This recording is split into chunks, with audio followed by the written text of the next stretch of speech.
बरथारुस को जैसे अगर किसी खेत में शुद्ध जल अमृत जैसा हो, उस खेत की मिट्टी उर्वरक हो और मौसम सही हो, तब वह खेत उत्तम फसल देने के लिए उपयुक्त होगा। किसान का ज्ञान तय करेगा कि वह फसल कैसे उगाए। जन्म कुंडली बस यही बताती है कि खेत किस प्रकार का है। खेती फिर भी किसान को ही करनी पड़ेगी। कर्म संग्रहित और समयबद्ध होता है। कर्म कभी नष्ट नहीं होता है, वह समय में सुरक्षित रहता है। वैदिक ज्योतिष कोई अनुमान लगाने की कला नहीं है। वैदिक ज्योतिष कोई जादू नहीं है। यह वह विज्ञान और तकनीक है जो बड़े सूक्ष्म स्तर पर यह बताता है हमारे बीते हुए कर्मों से कौन सा प्रभाव पैदा हुआ है और वह प्रभाव कब लौटेगा, किस रूप में लौटेगा, कहाँ लौटेगा और जीवन के किस क्षेत्र में लौटेगा।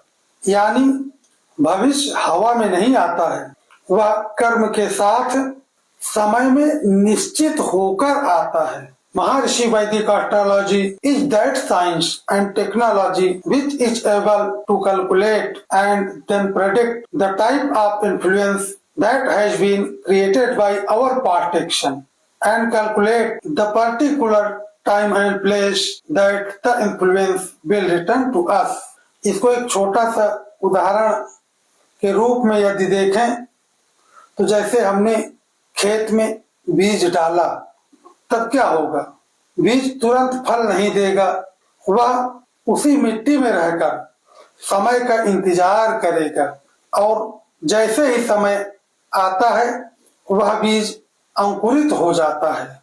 ठीक उसी तरह हमारे कर्म भी समय में सुरक्षित रहते हैं और उचित समय आने पर वे घटना के रूप में प्रस्फुटित हो जाते हैं।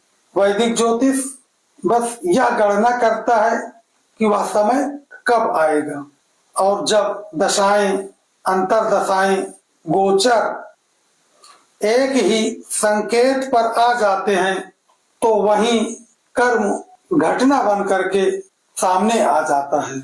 इसीलिए वैदिक ज्योतिष कोई अटकलबाजी नहीं है, यह एक मैथमेटिकल साइंस ऑफ प्रेडिक्शन, गणितीय विज्ञान है। अब एक प्रश्न यह उठता है कि स्वतंत्रता कहाँ है? यदि सब कुछ नियमबद्ध है, समयबद्ध है, तो मानव की स्वतंत्रता कहाँ गई? यही वैदिक ज्योतिष डर नहीं, जागरूकता देता है और व्यक्ति को बताता है। और जब व्यक्ति जानता है अभी धैर्य का समय है, अभी मौन का समय है, अब विस्तार का समय है, तब वह गलतियां कम करता है, समय के अनुसार चलने का प्रयास करता है और सही समय पर सही निर्णय लेता है। वैदिक ज्योतिष कभी भाग्य थोपता नहीं है, वह मार्ग दिखाता है।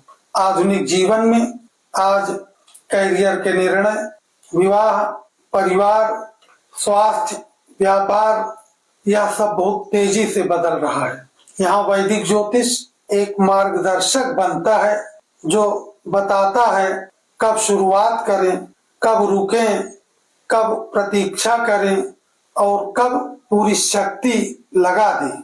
एक बात हमेशा ध्यान रखना चाहिए कि अज्ञान डराता है और ज्ञान सशक्त बनाता है, मार्गदर्शन देता है। इस प्रकार वैदिक ज्योतिष हमें सिखाता है भविष्य अंधकार नहीं है, यह समय और कर्म का सजग समन्वय है। जो समय को समझ लेता है वह जीवन से लड़ता नहीं है और जो जागरूक हो जाता है वह भाग्य का शिकार नहीं होता, जीवन का सहभागी बन जाता है। अगली वीडियो में हम जानेंगे यज्ञ क्या है, यज्ञ किस प्रकार से काम करता है, क्या सचमुच यज्ञ, पूजा पाठ, दान आदि से विपत्तियां टल जाती हैं और किन परिस्थितियों में कौन सा यज्ञ, कौन सी पूजा कौन सा दान, किस मंत्र का जप करना अनिवार्य होता है, इस विषय पर विस्तृत रूप से चर्चा करेंगे। मित्रों, यह बहुत ही गहन विषय है जिसे हम अगली बार चर्चा में लेकर के आ रहे हैं।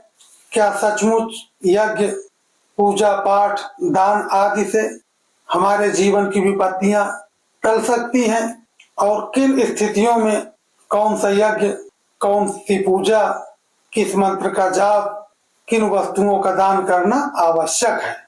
मित्रों, यह बहुत ही गहन विषय होगा जिस पर हम अगली बार चर्चा करेंगे। तब तक के लिए नमस्कार।